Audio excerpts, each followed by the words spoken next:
Alto ahí. Si la verdad fuera un mapa, lo que conoces es apenas el punto de partida.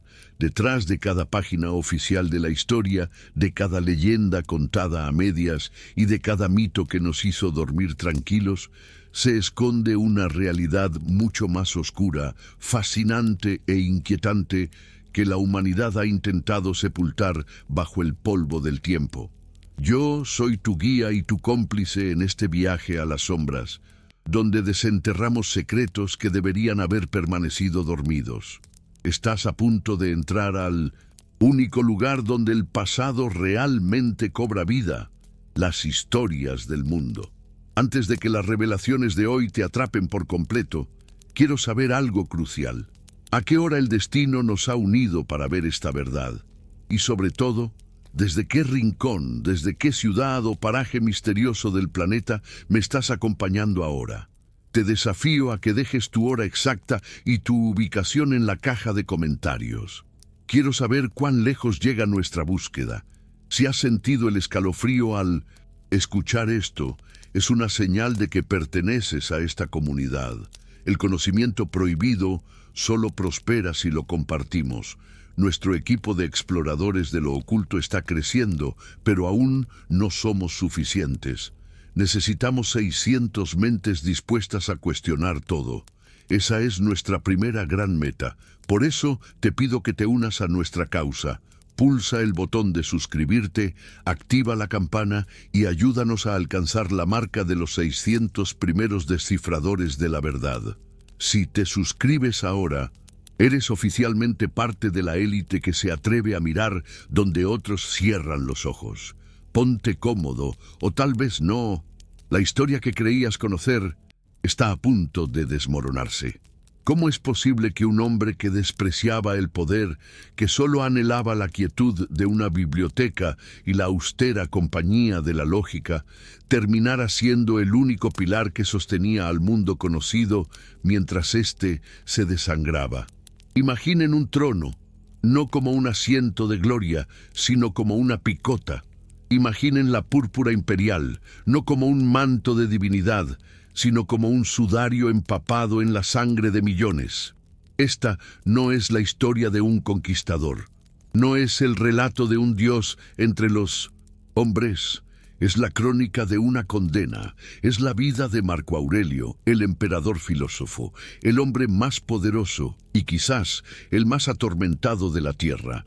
Su historia comienza no con un grito de guerra, sino con un silencio. Nacido en el pináculo de la élite romana, en una familia de absoluta prominencia consular, el niño Marco Anio Vero lo tenía todo: riqueza, linaje, acceso. Pero el destino, ese tejedor ciego, tiró del primer hilo demasiado pronto. Su padre murió. Murió joven, dejando al niño solo en un mundo de opulencia asfixiante, criado por su madre, Domicia Lucila, y su abuelo.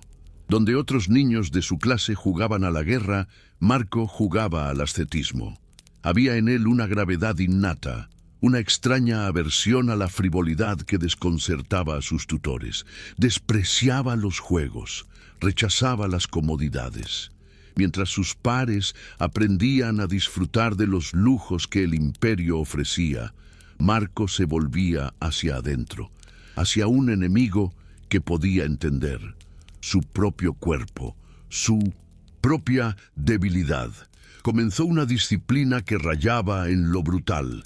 A los 12 años adoptó el manto y el estilo de vida de los filósofos, y más que eso, buscó la incomodidad como un escudo. Abandonó su cama. Dormía en el suelo duro y frío, con apenas una piel de animal para mitigar el mármol. Su madre debía rogarle que usara una cubierta. Este gesto no era una pose infantil, era una declaración de guerra, era un intento de forjar un espíritu tan duro que nada pudiera romperlo. Esta severidad, esta honestidad casi alienígena en un mundo de apariencias, no pasó desapercibida. El hombre más poderoso del mundo, el emperador Adriano, un erudito inquieto y melancólico, fijó sus ojos en este niño solemne. Adriano, en sus últimos años, Buscaba desesperadamente un sucesor que no fuera un monstruo. Vio en la intensidad de Marco algo que no había visto en nadie más. Lo bautizó con un apodo que definiría su vida: Verissimus, el más verdadero. Pero este reconocimiento no fue un honor, fue el primer clavo en su cruz. Adriano tejió una red de sucesión compleja. Primero, adoptó a Antonino Pío, un senador respetado y sin mácula, con la condición expresa de que Antonino, a su vez, adoptara a dos herederos: al joven Marco, su Verissimus, y a Lucio Vero, el hijo del heredero original de Adriano. El destino de Marco quedó sellado. El decreto imperial fue una sentencia. Fue adoptado, arrancado de la vida que conocía y forzado a un futuro que nunca eligió. El niño que dormía en el suelo, para huir del mundo, fue arrastrado con grilletes de oro hacia el trono que tanto buscaba rehuir. Comenzó la espera, la jaula de oro. Antonino Pío ascendió al trono, y su reinado fue una anomalía en la historia de Roma. Fue largo, próspero y, sobre todo, pacífico. Fue la calma antes de la tormenta apocalíptica. Y durante 23 años, Marco Aurelio vivió como la sombra del emperador. Ahora era el César, el heredero designado. Caminaba los pasillos del Palatino no como un hombre, sino como un futuro inevitable. Cada día era una lección. Cada reunión del Senado, donde se sentaba en silencio junto a su padre adoptivo, era un peso más sobre sus hombros. Observaba a Antonino gobernar con una calma y una decencia que Marco admiraba, pero que sentía que nunca podría emular. Antonino era la quietud. Marco era una tormenta contenida. Recibió títulos, recibió poder, se le concedió el imperium y recibió una esposa, Faustina la Menor, la hija de Antonino. Un matrimonio dinástico, una unión que lo ataba aún más firmemente a la púrpura. Pero también recibió un recordatorio constante de todo lo que despreciaba. Su coheredero, su hermano adoptivo, Lucio Vero. Si Marco era Verissimus, la verdad austera, Lucio era la indulgencia encarnada. Era la antítesis. Lucio era hermoso, carismático, hedonista, y amaba el lujo, amaba los juegos, el vino, las fiestas que duraban días. Representaba todo aquello que Marco, desde su infancia en el suelo de mármol, había jurado aplastar dentro de sí mismo, y ahora por decreto de Adriano y por la voluntad de Antonino, estaba atado a él. Debía aprender a gobernar junto a este espejo viviente de la debilidad humana. Debía compartir el destino del mundo con un hombre que apenas podía gobernar sus propios apetitos. Marco observaba a Lucio con una mezcla de desesperación y disciplina. Veía el peligro. El poder absoluto, sabía, exigía un control absoluto, y Lucio no tenía ninguno. El palacio se convirtió en una escuela de paciencia. Cada banquete, cada día en el circo, era una prueba. Marco cumplía con sus deberes con una eficiencia sombría, mientras Lucio encantaba a la multitud. Uno era el pilar gris que sostenía el edificio. El otro era la fachada dorada que todos admiraban. Marco sabía que un día la fachada se derrumbaría y el pilar tendría que soportar el peso solo.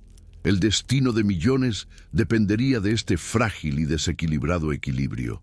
En este mundo que se ahogaba en excesos, en esta corte donde la falsedad era una moneda corriente y el poder una droga adictiva, Marco buscó su salvación. La encontró no en los dioses, no en el vino, sino en la lógica fría y brutal de los estoicos. Para él no era una filosofía académica, era supervivencia. Se aferró a las enseñanzas de Epicteto, el esclavo liberado, que enseñaba que la verdadera libertad residía en la mente. Se sumergió en los textos, buscando una armadura para su alma. El estoicismo se convirtió en su ritual diario, un método para dominar el dolor, el miedo, la ira y el caos que amenazaban con devorarlo. Se levantaba antes del amanecer. En la quietud fría de la mañana romana, mientras el resto del palacio dormía, él se enfrentaba a sí mismo. Se recordaba a sí mismo: hoy me encontraré con el entrometido, el ingrato, el arrogante, el mentiroso, el envidioso, el antisocial. Todo esto les ocurre por su ignorancia del bien y del mal. Era un ejercicio de premeditación. Se preparaba para la inevitable decepción de la humanidad. Se entrenaba para ver el mundo como realmente era, un flujo constante de cambio, indiferente a sus deseos. Y entonces comenzó a escribir. No escribía para la historia, no escribía para ser publicado. Escribía para sí mismo, en la oscuridad, en cuadernos de notas, en griego koiné, el lenguaje de la filosofía, no el latín del poder. Eran notas febriles, mandatos, argumentos desesperados consigo mismo. Se convencía a sí mismo de que la pérdida era natural. La muerte de un hijo, la traición de un amigo, el colapso de una frontera, todo era parte del logos, el orden racional del universo. El sufrimiento, se decía a sí mismo, no estaba en el evento, sino en el juicio que él hacía sobre el evento. El pepino es amargo, tíralo. Hay zarzas en el camino, desvíate. Eso es suficiente. Escribía para contener al monstruo, el monstruo del poder absoluto. Sabía lo que el poder le hacía a los hombres. Había leído sobre Calígula y Nerón. Sentía esa misma semilla de ira, de arrogancia, de impaciencia creciendo en él cada vez que un senador incompetente hablaba, cada vez que Lucio fallaba en un deber. Sus notas, que un día serían conocidas como las Meditaciones, eran el dique que construía cada mañana contra el océano de su propio poder. Eran el recordatorio desesperado de que la razón, y solo la razón, podía salvarlo de convertirse en la bestia que el mundo esperaba que fuera. En el año 161 d.C., Antonino Pío murió. La era de la paz había terminado. Marco Aurelio ascendió al trono. Tenía 40 años. Su primer acto como emperador supremo fue un gesto que asombró al Senado. Insistió en que Lucio Vero fuera nombrado coemperador, con exactamente los mismos títulos, el mismo poder, la misma autoridad. Roma tenía ahora 2 cabezas, un emperador de 2 cabezas. Era la voluntad de Adriano, pero también era la disciplina de Marco. Sabía que no podía gobernar solo, o quizás temía hacerlo. Compartió la carga, incluso sabiendo que la compartía con un hombre más débil. La crisis no esperó. Casi inmediatamente, el rey Parto Vologases IV invadió Armenia, un estado cliente de Roma, y masacró a una legión. El este estaba en llamas. Marco, el sombrío, el filósofo, tomó la decisión estratégica. Él se quedaría en Roma, el centro neurálgico del imperio, el lugar donde la verdadera política y la administración mantenían unido al mundo. Enviaría a su imprudente hermano a la guerra. Lucio Vero, adornado con una armadura dorada y seguido por un séquito de músicos, actores y amantes, partió hacia Lisin. Para Lucio era la máxima aventura. Para Marco era un riesgo calculado. La guerra fue larga y difícil. Lucio pasó la mayor parte del tiempo en Antioquía disfrutando de los lujos de la ciudad, mientras sus generales, principalmente Avidio Casio, hacían el trabajo sucio. Roma prevaleció. Los partos fueron aplastados. Ctesifonte, su capital, fue saqueada y quemada. En 166 d.C., Lucio Vero regresó a Roma, y regresó como un héroe. Celebró un triunfo magnífico, el más grande que Roma había visto en generaciones. Él y Marco compartieron el título de Particus Maximus. La multitud aclamaba a Lucio, el conquistador victorioso. Pero Lucio no regresó solo. Sus legiones victoriosas trajeron consigo un pasajero invisible, un horror que se había incubado en la campaña de Mesopotamia, un enemigo contra el cual las espadas y los escudos no servían de nada. La llamaron la peste antonina. La victoria desató una pesadilla que pudriría al imperio desde dentro. Comenzó con fiebre, inflamada, luego diarrea y finalmente una erupción cutánea negra y purulenta. Era, muy probablemente, viruela. La plaga se extendió como un incendio en un bosque seco. El reinado compartido, el imperio de dos cabezas, terminó abruptamente. En 169 d.C., mientras regresaban de una inspección en el frente del Danubio, Lucio Vero enfermó. Sufrió lo que probablemente fue un derrame cerebral. Murió en el carruaje, junto a su hermano. El hombre que era su antítesis, el recordatorio viviente de la debilidad humana, se había ido. Marco Aurelio estaba ahora solo, absolutamente solo. Y la verdadera noche apenas comenzaba. Apenas tuvo tiempo de enterrar a su hermano cuando el mundo se vino abajo.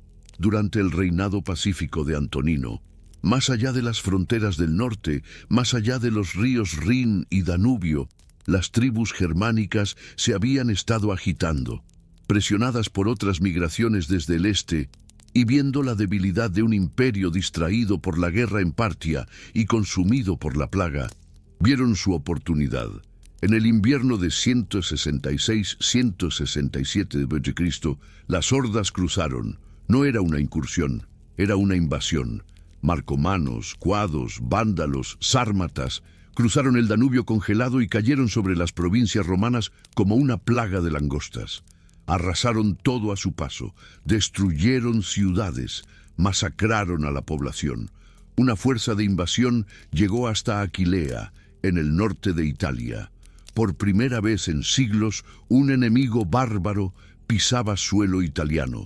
El filósofo que escribía sobre la serenidad en su tienda se vio obligado a convertirse en señor de la guerra. Dejó Roma y, en esencia, nunca regresó. Marco Aurelio pasó el resto de su vida en el barro, la sangre y la nieve del frente del Danubio. Estableció su cuartel general en Carnuntum y luego en Vindobona. Este fue su nuevo hogar. No el palacio dorado del Palatino, sino una tienda militar en el borde helado de la civilización. La guerra fue una pesadilla interminable. Las legiones, ya diezmadas por la plaga que Lucio había traído, se rompían contra la pura desesperación de las tribus. La situación era tan catastrófica, el tesoro estaba tan vacío por la guerra y la despoblación, que Marco tomó medidas desesperadas. Realizó una subasta pública en el Foro de Roma, vendió los tesoros del palacio, vendió las joyas de la emperatriz, las túnicas bordadas en oro, las estatuas preciosas, las vasijas de lujo, todo para pagar a los soldados. Se quedó sin hombres. Las levas no eran suficientes. Entonces rompió un tabú de siglos. Reclutó esclavos, comprándolos a sus amos para que sirvieran en las legiones a cambio de su libertad. Reclutó gladiadores de las arenas, cambiando sus espadas de entrenamiento por el gladius de la guerra real. El emperador estoico, que predicaba la dignidad humana, estaba enviando a la muerte a los desesperados y a los prescindibles para salvar un imperio que se moría. Pasó años en esto. Inviernos tan fríos que el vino se congelaba en las jarras. Veranos húmedos y llenos de enfermedades. Batalla tras batalla. Fue una guerra de desgaste, brutal y sin gloria. Y en medio de este infierno, en 175 d.C., mientras estaba en el Danubio, llegó la peor noticia posible. Avidio Casio, su general más confiable, el héroe de la guerra parta, el gobernador de todo el Oriente, se había declarado emperador. Un falso rumor sobre la muerte de Marco había llegado a Siria. Casio, instigado, según algunos, por la propia Faustina, que temía por la salud de su esposo y quería un protector para su hijo, Cómodo se puso la púrpura. Marco Aurelio se enfrentaba ahora a una guerra en dos frentes, los bárbaros fuera y los traidores dentro. El imperio estaba a punto de partirse en dos. La guerra en el norte no era el único enemigo, ni siquiera era el peor. La plaga que Lucio trajo de Oriente era ahora un incendio incontrolable. durante casi 25 años, el fuego ardió. En su apogeo, en la propia Roma, morían 2000 personas al día. Era un apocalipsis. La enfermedad consumió millones. Los historiadores estiman que entre el 10 y el 30% de la población del imperio pereció. Ciudades enteras quedaron en silencio. Campos quedaron sin cultivar. Las cadenas de suministro colapsaron. Las legiones estaban diezmadas, perdiendo más hombres por la fiebre que por la espada germana. Marco gobernaba un imperio moribundo. Observaba cómo el mundo se vaciaba. Vio morir a sus amigos, vio morir a sus generales y vio morir a sus hijos. El médico personal del emperador, el famoso Galeno, describió los síntomas, pero no pudo hacer nada. Huyó de Roma cuando la plaga estaba en su peor momento, temiendo por su propia vida. Marco se quedó. Vendió sus bienes no solo para la guerra, sino para financiar los entierros. Las calles estaban llenas de cadáveres. El hedor a muerte era el aire que Roma respiraba. Aquí es donde su estoicismo fue llevado al límite. Esto no era una abstracción filosófica, era una prueba de fuego. ¿Cómo se acepta un destino tan cruel? ¿Cómo se mantiene la razón cuando el mundo entero se ha vuelto loco? ¿Cómo se predica un universo ordenado y racional cuando millones mueren de una enfermedad pustulenta y sin sentido? Marco se aferró a su disciplina como un hombre que se ahoga, se aferra a un trozo de madera. Se repetía a sí mismo una y otra vez en sus notas: no te dejes perturbar, simplifícate. La muerte es solo disolución, nada que temer. Pero el universo seguía golpeándolo. El dolor no era solo imperial, era visceralmente personal. La familia imperial era una galería de fantasmas. Él y Faustina tuvieron, según los informes, al menos 13 hijos, quizás más. Era un matrimonio fértil, pero también fue un matrimonio marcado por la tragedia. Enterraron a casi todos. Vio a sus hijos gemelos morir a los 4 años.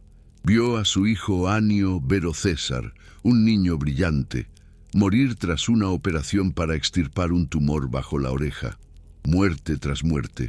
Cada uno era un golpe a su corazón, y cada uno era una prueba para su filosofía. ¿Esto es lo que querías, universo? Lo acepto. Soportó los rumores que corrían por Roma. Susurraban que Faustina, su esposa, era infiel, que se acostaba con gladiadores y marineros, que Cómodo, su hijo superviviente, no era suyo. Marco nunca flaqueó. Defendió públicamente su nombre. En sus meditaciones escribió sobre ella con nada más que amor y gratitud, alabando su lealtad y su sencillez. Si sabía de las infidelidades, eligió perdonarlas o ignorarlas, viéndolas como otra prueba más, otra distracción insignificante en el gran esquema de las cosas. Su propia hija, Lucila, la viuda de Lucio Vero, sería ejecutada años después de su muerte por conspirar contra su propio hermano. El nido estaba, en efecto, envenenado, y luego estaba su mayor fracaso, el que definiría la caída: Cómodo, el hijo que sobrevivió a la plaga, el hijo que vio morir a sus hermanos, el niño que creció no en el palacio, sino en los campamentos militares del Danubio, rodeado de soldados y muerte. La tradición de los 5 buenos emperadores se basaba en la adopción. Nerva, Trajano, Adriano, Antonino, todos habían elegido al mejor hombre para sucederlos, sin importar la sangre. Era un sistema que había dado a Roma casi un siglo de estabilidad. Marco Aurelio, el filósofo, el hombre de la razón, rompió esa tradición. En su decisión más oscura, más humana y más desastrosa, nombró heredero a su propia sangre. No podía estar ciego. Tenía que saber quién era Cómodo. El chico era vanidoso, obsesionado con su propia fuerza física. Era indisciplinado, cruel, y tenía un temperamento violento. Era la antítesis exacta de todo lo que Marco representaba. ¿Por qué lo hizo? Quizás fue el agotamiento. Quizás, después de la traición de Casio, Temía que nombrar a otro general desataría una guerra civil inmediata. Quizás, después de enterrar a tantos hijos, simplemente no pudo soportar la idea de repudiar al último que le quedaba. Cualquiera que fuera la razón, en ese acto, Marco Aurelio, el hombre que salvó al imperio de los bárbaros, condenó a Roma a su propio hijo. Mientras el mundo ardía y la plaga consumía, mientras su familia se desmoronaba y los bárbaros golpeaban las puertas, Marco Aurelio se obsesionó con un último bastión de orden, la ley. Pasaba horas, incluso en el frente, revisando casos, respondiendo a peticiones, dictando edictos. Intentó inyectar una humanidad estoica en la brutal y eficiente maquinaria legal romana. Impulsó reformas que, en cualquier otra época, habrían sido revolucionarias. Creó fondos públicos para ayudar a los niños más pobres, especialmente a los huérfanos, cuyas filas se hinchaban con la plaga. Reforzó las leyes que protegían a los esclavos de la crueldad arbitraria de sus amos, argumentando que incluso un esclavo poseía una dignidad humana básica. Facilitó la manumisión. Reformó el derecho de sucesiones para proteger a las mujeres desheredadas. Era su único acto de control. En una vida definida por el caos que no podía dominar, la plaga, la guerra, la traición, la debilidad de su hermano, la crueldad de su hijo. La ley era lo único que podía moldear. Era un intento desesperado de demostrar que la justicia y la razón podían existir, que el Logos no estaba muerto, incluso mientras él mismo comandaba ejércitos en un apocalipsis y presidía la desintegración de su mundo. Era un hombre justo en un mundo profundamente injusto. Y en las noches, en las tiendas heladas del Danubio, rodeado por el hedor de la enfermedad y el sonido de la guerra, él escribía. Escribía a la luz de una lámpara de aceite, con las manos entumecidas por el frío. Escribía en griego, la lengua de su alma, no el latín de su poder. Este no era un libro, era un diálogo desesperado consigo mismo. Era su propia terapia, su propio confesor. Es el emperador argumentando contra su propia ira. Cuando Avidio Casio lo traicionó, sus asesores le instaron a una purga sangrienta. Marco, según la historia, lloró, no por la traición, sino porque Casio se suicidó antes de que Marco pudiera perdonarlo.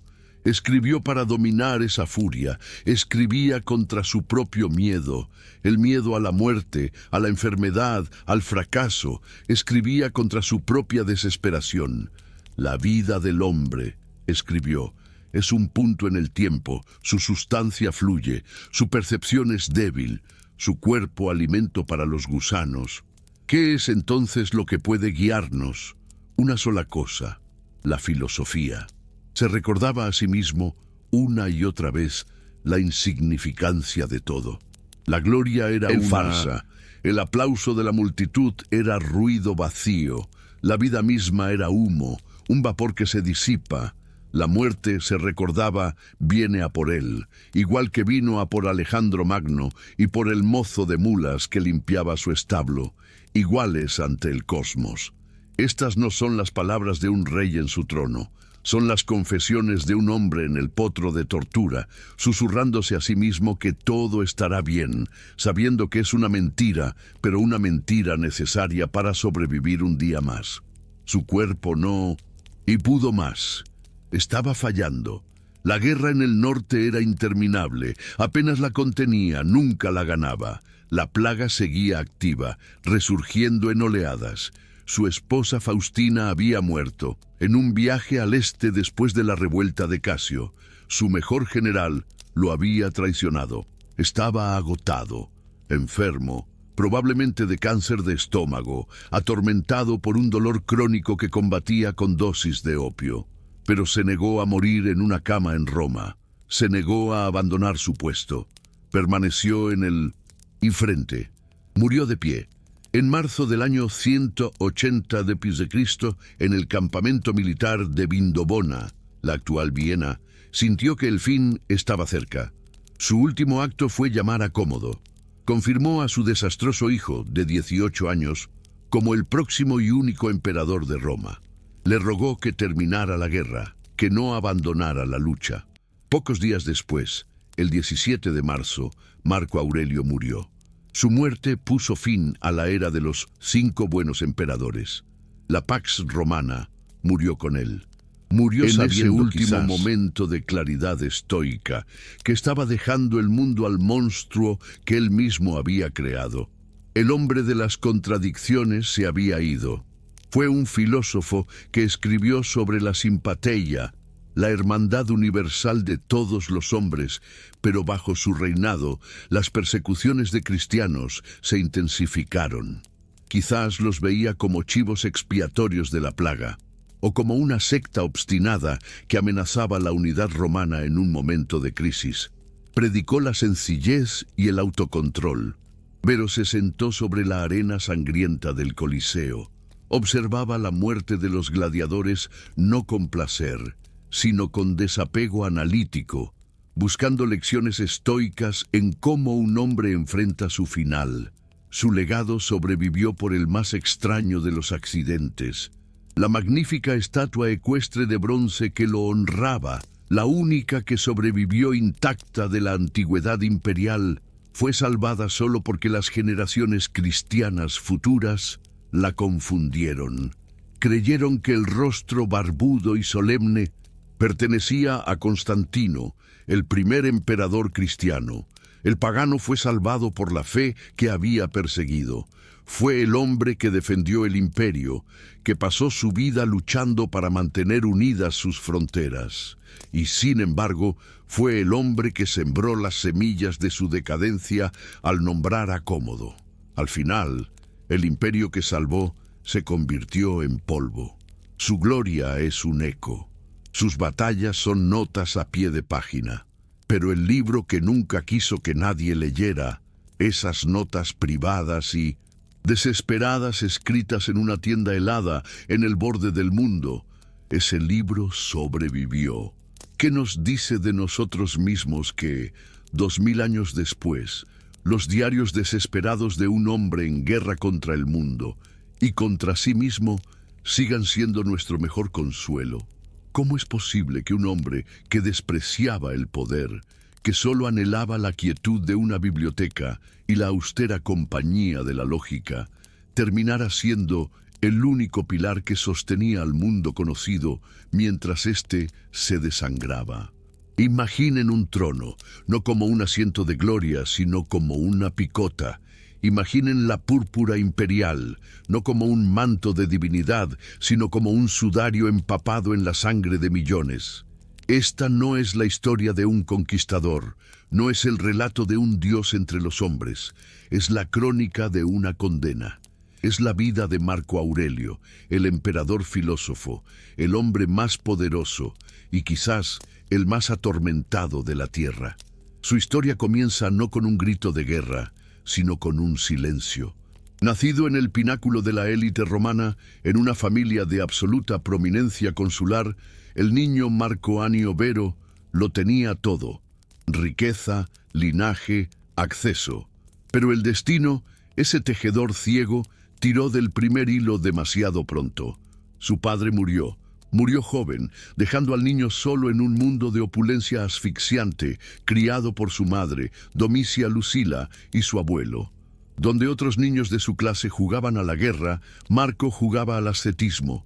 Había en él una gravedad innata, una extraña aversión a la frivolidad que desconcertaba a sus tutores. Despreciaba los juegos, rechazaba las comodidades.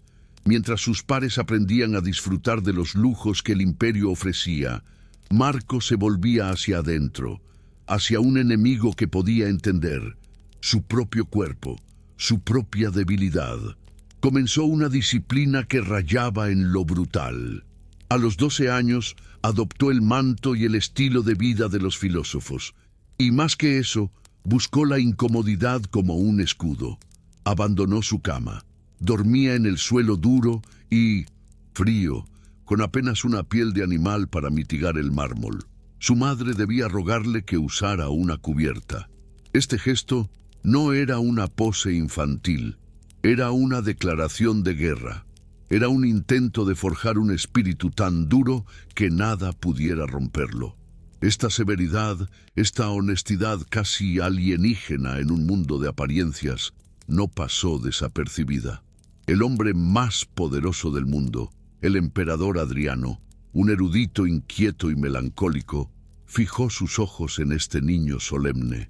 Adriano, en sus últimos, buscaba desesperadamente un sucesor que no fuera un monstruo.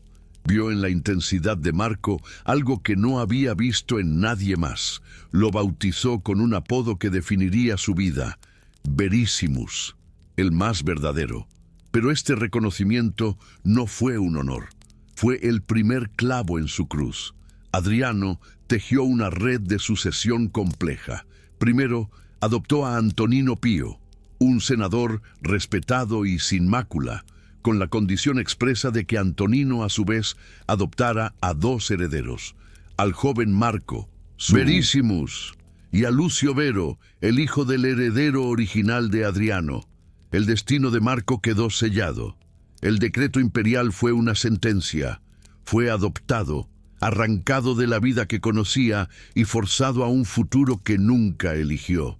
El niño que dormía en el suelo para huir del mundo fue arrastrado con grilletes de oro hacia el trono que tanto buscaba rehuir. Comenzó la espera, la jaula de oro. Antonino Pío ascendió al trono y su reinado fue una anomalía en la historia de Roma. Fue largo, próspero y sobre todo pacífico. Fue la calma antes de la tormenta apocalíptica. Y durante 23 años, Marco Aurelio vivió como la sombra del emperador. Ahora era el César, el heredero designado. Caminaba los pasillos del Palatino no como un hombre, sino como un futuro inevitable. Cada día era una lección. Cada reunión del Senado, donde se sentaba en silencio junto a su padre adoptivo, era un peso más sobre sus hombros. Observaba a Antonino gobernar con una calma y una decencia que Marco admiraba, pero que sentía que nunca podría emular. Antonino era la quietud. Marco era una tormenta contenida. Recibió títulos, recibió poder, se le concedió el imperium y recibió una esposa, Faustina la menor, la hija de Antonino, un matrimonio dinástico. Una unión que lo ataba aún más firmemente a la púrpura, pero también recibió un recordatorio constante de todo lo que despreciaba. Su coheredero, su hermano adoptivo, Lucio Vero. Si Marco era Verissimus, la verdad austera, Lucio era la encarnada, era la antítesis. Lucio era hermoso, carismático, hedonista y amaba el lujo, amaba los juegos, el vino, las fiestas que duraban días. Representaba todo aquello que Marco, desde su infancia en el suelo de mármol, había jurado aplastar dentro de sí mismo. Y ahora, por decreto de Adriano y por la voluntad de Antonino, estaba atado a él. Debía aprender a gobernar junto a este espejo viviente de la debilidad humana. Debía compartir el destino del mundo con un hombre que apenas podía gobernar sus propios apetitos. Marco observaba a Lucio con una mezcla de desesperación y disciplina. Veía el peligro. El poder absoluto, sabía, exigía un control absoluto, y Lucio no tenía ninguno. El palacio se convirtió en una escuela de paciencia. Cada banquete, cada día en el circo era una prueba. Marco cumplía con sus deberes con una eficiencia sombría, mientras Lucio encantaba a la multitud. Uno era el pilar gris que sostenía el edificio, el otro era la fachada dorada que todos admiraban. Marco sabía que un día la fachada se derrumbaría y el pilar tendría que soportar el peso solo. El destino de millones dependería de este frágil y desequilibrado equilibrio. En este mundo que se ahogaba en excesos, en esta corte donde la falsedad era una moneda corriente y el poder una droga adictiva, Marco buscó su salvación. La encontró no en los dioses, no en el vino, sino en la lógica fría y brutal de los estoicos. Para él no era una filosofía académica, era supervivencia. Se aferró a las enseñanzas de Epicteto, el esclavo liberado que enseñaba que la verdadera libertad residía en la mente. Se sumergió en los textos, buscando una armadura para su alma. El estoicismo se convirtió en su ritual diario, un método para dominar el dolor, el miedo, la ira y el caos que amenazaban con devorarlo. Se levantaba antes del amanecer, en la quietud fría de la mañana romana, mientras el resto del palacio dormía. Él se enfrentaba a sí mismo, se recordaba a sí mismo: hoy me encontraré con el entrometido, el ingrato, el arrogante, el mentiroso, el envidioso, el antisocial. Todo esto les ocurre por su ignorancia del bien y del mal. Era un ejercicio de premeditación. Se preparaba para la inevitable decepción de la humanidad. Se entrenaba para ver el mundo como realmente era, un flujo constante de cambio, indiferente a sus deseos. Y entonces comenzó a escribir. No escribía para la historia, no escribía para ser publicado. Escribía para sí mismo en la oscuridad, cuadernos de notas, en griego koiné, el lenguaje de la filosofía, no el latín del poder. Eran notas febriles, mandatos, argumentos desesperados consigo mismo. Se convencía a sí mismo de que la pérdida era natural, la muerte de un hijo, la traición de un amigo, el colapso de una frontera, todo era parte del logos, el orden racional del universo. El sufrimiento, se decía a sí mismo, no estaba en el evento, sino en el juicio que él hacía sobre el evento. El pepino es amargo, tíralo en el camino. Hay zarzas, desvíate, eso es suficiente. Escribía para contener al monstruo, el monstruo del poder absoluto. Sabía lo que el poder le hacía a los hombres. Había leído sobre Calígula y Nerón, sentía esa misma semilla de ira, de arrogancia, de impaciencia, creciendo en él cada vez que un senador incompetente hablaba, cada vez que Lucio fallaba en un deber. Sus notas, que un día serían conocidas como las Meditaciones, eran el dique que construía cada mañana contra el océano de su propio poder. Eran el recordatorio desesperado de que la razón, y solo la razón, podía salvarlo de convertirse en la bestia que el mundo esperaba que fuera. En el año 161 después de Cristo, Antonino Pío murió. La era de la paz había terminado. Marco Aurelio ascendió al trono. Tenía 40 años. Su primer acto como emperador supremo fue un gesto que asombró al Senado. Insistió en que Lucio Vero fuera nombrado coemperador con exactamente los mismos títulos, el mismo poder, la misma autoridad. Roma tenía ahora 2 cabezas. Un emperador de 2 cabezas. Era la voluntad de Adriano, pero también era la disciplina de Marco. Sabía que no podía gobernar solo, o quizás temía hacerlo. Compartió la carga, incluso sabiendo que la compartía con un hombre más débil. La crisis no esperó. Casi inmediatamente, el rey parto Vologases IV invadió Armenia, un estado cliente de Roma, y masacró a una legión. El este estaba en llamas. Marco, el sombrío, el filósofo, tomó la decisión estratégica. Él se quedaría en Roma, centro neurálgico del imperio, el lugar donde la verdadera política y la administración mantenían unido al mundo. Enviaría a su imprudente hermano a la guerra. Lucio Vero, adornado con una armadura dorada y seguido por un séquito de músicos, actores y amantes, partió hacia Oriente. Para Lucio era la máxima aventura. Para Marco era un riesgo calculado. La guerra fue larga y difícil. Lucio pasó la mayor parte del tiempo en Antioquía, disfrutando de los lujos de la ciudad, mientras sus generales, principalmente Avidio Casio, hacían el trabajo sucio. Roma prevaleció. Los partos fueron aplastados. Ctesifonte, su capital, fue saqueada y quemada.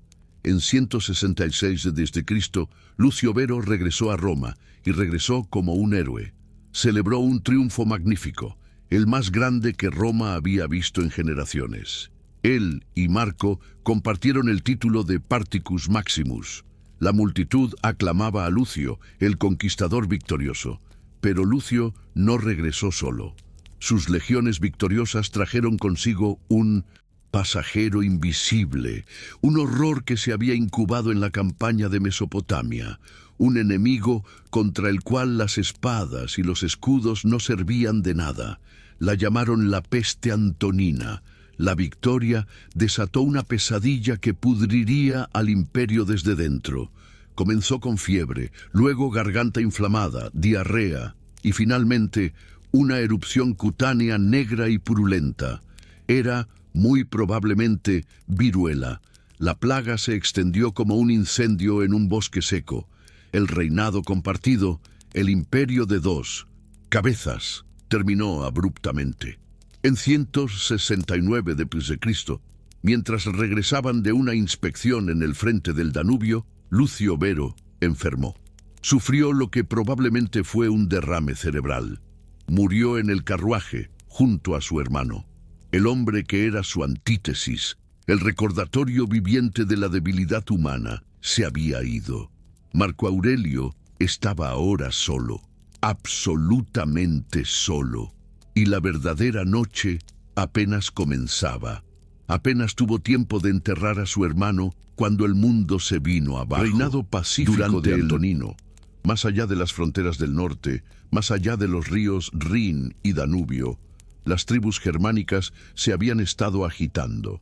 Presionadas por otras migraciones desde el este, y viendo la debilidad de un imperio distraído por la guerra en Partia y consumido por la plaga, vieron su oportunidad. En el invierno de 166-167 de Cristo, las hordas cruzaron. No era una incursión, era una invasión. Marcomanos, cuados, vándalos, sármatas, cruzaron el Danubio congelado y cayeron sobre las provincias romanas como una plaga de langostas. Arrasaron todo a su paso, destruyeron ciudades, masacraron a la población. Una fuerza de invasión llegó hasta Aquilea, en el norte de Italia. Por primera vez en siglos, un enemigo bárbaro pisaba suelo italiano. El filósofo que escribía sobre la serenidad en su tienda se vio obligado a convertirse en señor de la guerra. Dejó Roma y, en esencia, nunca regresó.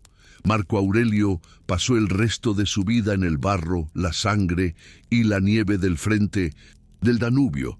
Estableció su cuartel general en Carnuntum y luego en Vindobona. Este fue su nuevo hogar, no el Palacio Dorado del Palatino, sino una tienda militar en el borde helado de la civilización. La guerra fue una pesadilla interminable. Las legiones, ya diezmadas por la plaga que Lucio había traído, se rompían contra la pura desesperación de las tribus. La situación era tan catastrófica, el tesoro estaba tan vacío por la guerra y la despoblación, que Marco tomó medidas desesperadas. Realizó una subasta pública en el Foro de Roma, vendió los tesoros del palacio, vendió las joyas de la emperatriz, las túnicas bordadas en oro, las estatuas preciosas, las vasijas de lujo, todo para pagar a los soldados. Se quedó sin hombres.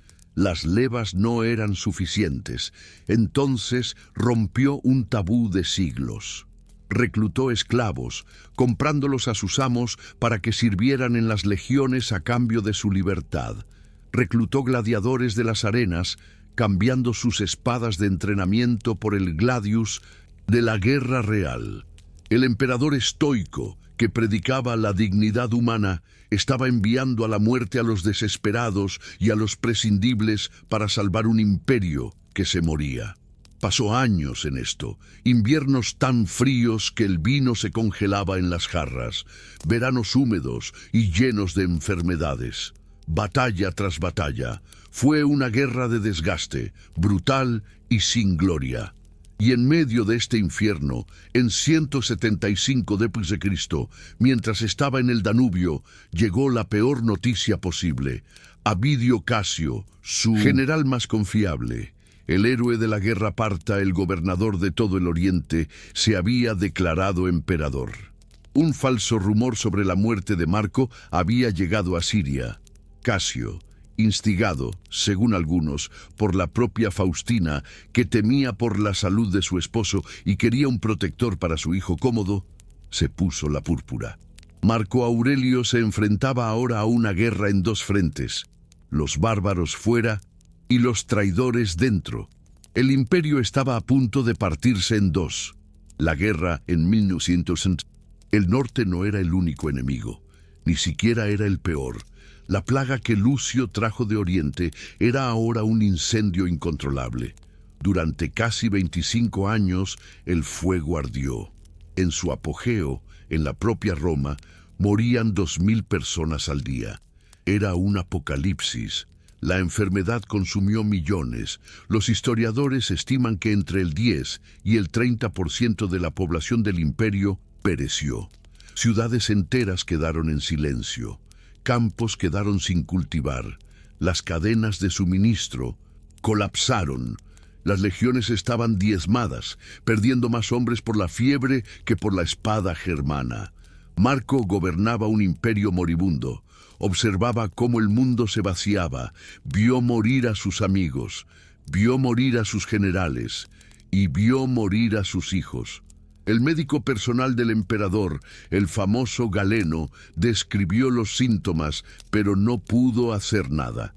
Huyó de Roma cuando la plaga estaba en su peor momento, temiendo por su propia vida. Marco se quedó.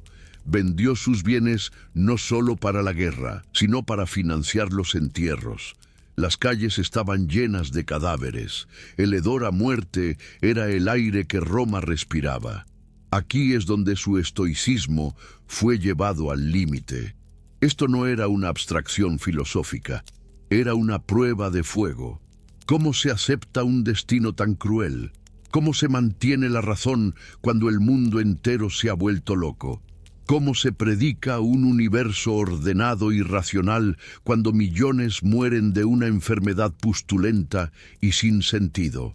Marco se aferró a su disciplina como un hombre que se ahoga se aferra a un trozo de madera. Se repetía a sí mismo una y otra vez en sus notas: no te dejes perturbar, simplifícate. La muerte es solo disolución, nada que temer. Pero el universo seguía golpeándolo. El dolor no era solo imperial, era visceralmente personal. La familia imperial era una galería de fantasmas. Él y Faustina tuvieron, según los informes, al menos 13 hijos, quizás más. Era un matrimonio fértil, pero también fue un matrimonio marcado por la tragedia. Enterraron a casi todos. Vio a sus hijos gemelos morir a los 4 años. Vio a su hijo Anio Vero César, un niño brillante, morir tras una operación para extirpar un tumor bajo la oreja. Muerte tras muerte. Cada uno era un golpe a su corazón y cada uno era una prueba para su filosofía. Es esto lo que quería su universo. Lo acepto. Soportó los rumores que corrían por Roma. Susurraban que Faustina, su esposa, era infiel, que se acostaba con gladiadores y marineros, que Cómodo, su hijo, superviviente, no era suyo. Marco nunca flaqueó, defendió públicamente su nombre. En sus meditaciones, escribió sobre ella con nada más que amor y gratitud, alabando su lealtad y su sencillez. Si sabía de las infidelidades, eligió perdonarlas o ignorarlas, viéndolas como otra prueba más, otra distracción insignificante en el gran esquema de las cosas. Su propia hija, Lucila, la viuda de Lucio Vero, sería ejecutada años después de su muerte por conspirar contra su propio hermano.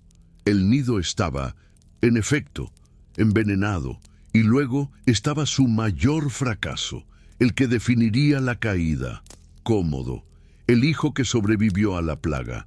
El hijo que vio morir a sus hermanos, el niño que creció no en el palacio, sino en los campamentos militares del Danubio, rodeado de soldados y muerte. La tradición de los 5 buenos emperadores se basaba en la adopción. Nerva, Trajano, Adriano, Antonino, todos habían elegido al mejor hombre para sucederlos, sin importar la sangre. Era un sistema que había dado a Roma casi un siglo de estabilidad. Marco Aurelio, el filósofo, el hombre de la razón, rompió esa tradición. En su decisión más oscura, más humana y más desastrosa, nombró heredero a su propia sangre. No podía estar ciego. Tenía que saber quién era Cómodo. El chico era vanidoso, obsesionado con su propia fuerza física. Era indisciplinado, cruel, y tenía un temperamento violento. Era la antítesis exacta de todo lo que Marco representaba. ¿Por qué lo hizo? Quizás fue el agotamiento, quizás de la traición de Casio. Temía que nombrar a otro general desataría una guerra civil inmediata. Quizás, después de enterrar a tantos hijos, simplemente no pudo soportar la idea de repudiar al último que le quedaba. Cualquiera que fuera la razón, en ese acto, Marco Aurelio, el hombre que salvó al imperio de los bárbaros, condenó a Roma a su propio hijo. Mientras el mundo ardía y la plaga consumía, mientras su familia se desmoronaba y los bárbaros golpeaban las puertas, Marco Aurelio se obsesionó con un último bastión de orden, la ley. Pasaba horas, incluso en el frente, revisando casos, respondiendo a peticiones, dictando edictos. Intentó inyectar una humanidad estoica en la brutal y eficiente maquinaria legal romana. Impulsó reformas que en cualquier otra época habrían sido revolucionarias. Creó fondos públicos para ayudar a los niños más pobres, especialmente a los huérfanos, cuyas filas se hinchaban con la plaga. Reforzó las leyes que protegían a los esclavos de la crueldad arbitraria de sus amos, argumentando que incluso un esclavo poseía una dignidad humana básica. Facilitó la manumisión. Reformó el derecho de sucesiones para proteger a las mujeres desheredadas. Era su único acto de control. En una vida definida por el caos que no podía dominar, la plaga, la guerra, la traición, la debilidad de su hermano, la crueldad de su hijo, la ley era lo único que podía moldear. Era un intento desesperado de demostrar que la justicia y la razón podían existir, que el Logos no estaba muerto, incluso mientras él mismo comandaba ejércitos en un apocalipsis y presidía la desintegración de su mundo. Era un hombre justo en un mundo profundamente injusto. Y en las noches, en las tiendas heladas del Danubio, rodeado por el hedor de la enfermedad y el sonido distante de la guerra, él escribía. Escribía a la luz de una lámpara de aceite, con las manos entumecidas por el frío. Escribía en griego, la lengua de su alma, no el latín de su poder. Este no era un libro, era un diálogo desesperado consigo mismo. Era su propia terapia, su propio confesor. Es el emperador argumentando contra su propia ira. Cuando Avidio Casio lo traicionó, sus asesores le instaron a una purga sangrienta. Marco, según la historia, lloró, no por la traición, sino porque Casio se suicidó antes de que Marco pudiera perdonarlo. Escribió para dominar esa furia, escribía contra su propio miedo, el miedo a la muerte, a la enfermedad, al fracaso. Escribía contra su propia desesperación. La vida del hombre, escribió, es un punto en el tiempo. Su sustancia fluye, su percepción es débil, su cuerpo, alimento para los gusanos. ¿Qué es entonces lo que puede guiarnos? Una sola cosa, la filosofía. Se recordaba a sí mismo, una y otra vez, la insignificancia de todo. La gloria era una farsa, el aplauso de la multitud era ruido vacío, la vida misma era humo, un vapor que se disipa. La muerte, se recordaba, viene a por él, igual que vino a por Alejandro Magno y por el mozo de mulas que limpiaba su establo. Iguales ante el cosmos. Estas no son las palabras de un rey en su trono. Son las confesiones de un hombre en el potro de tortura, susurrándose a sí mismo que todo estará bien, sabiendo que es una mentira, pero una mentira necesaria para sobrevivir un día más. Su cuerpo no pudo más. estaba fallando. La guerra en el norte era interminable. Apenas la contenía, nunca la ganaba. La plaga seguía activa, resurgiendo en oleadas. Su esposa Faustina había muerto en un viaje al este después de la revuelta de Casio. Su mejor general lo había traicionado. Estaba agotado, enfermo, probablemente de cáncer de estómago, atormentado por un dolor crónico que combatía con dosis de opio. Pero se negó a morir en una cama en Roma. Se negó a abandonar su puesto. Permaneció en el frente. Murió de pie. En marzo del año 180 d.C., en el campamento militar de Vindobona, la actual Viena, sintió que el fin estaba cerca. Su último acto fue llamar a Cómodo. Confirmó a su desastroso hijo, 18 años, como el próximo y único emperador de Roma. Le rogó que terminara la guerra, que no abandonara la lucha. Pocos días después, el 17 de marzo, Marco Aurelio murió. Su muerte puso fin a la era de los 5 buenos emperadores. La Pax Romana murió con él. Murió sabiendo, quizás en ese último momento de claridad estoica, que estaba dejando el mundo al monstruo que él mismo había creado. El hombre de las contradicciones se había ido. Fue un filósofo que escribió sobre la simpatia, la hermandad universal de todos los hombres, pero bajo su reinado las persecuciones de cristianos se intensificaron. Quizás los veía como chivos expiatorios de la plaga o como una secta obstinada que amenazaba la unidad romana en un momento de crisis. Predicó la sencillez y el autocontrol, pero se sentó sobre la arena sangrienta del Coliseo. Observaba la muerte de los gladiadores no con placer, sino con desapego analítico, buscando lecciones estoicas en cómo un hombre enfrenta su final. Su legado sobrevivió por el más extraño de los accidentes. La magnífica estatua ecuestre de bronce que lo honraba, la única que sobrevivió intacta de la antigüedad imperial, fue salvada solo porque las generaciones cristianas futuras la confundieron.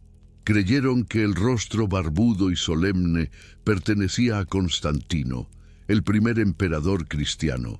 El pagano fue salvado por la fe que había perseguido. Fue el hombre que defendió el imperio, que pasó su vida luchando para mantener unidas sus fronteras. Y sin embargo, fue el hombre que sembró las semillas de su decadencia al nombrar a Cómodo. Al final, el imperio que salvó se convirtió en polvo. Su gloria es un eco. Sus batallas son notas a pie de página. Pero el libro que nunca quiso que nadie leyera, esas notas privadas y desesperadas escritas en una tienda helada en el borde del mundo, ese libro sobrevivió. ¿Qué nos dice de nosotros mismos que, 2000 años después, los diarios desesperados de un hombre en guerra contra el mundo y contra sí mismo sigan siendo nuestro mejor consuelo?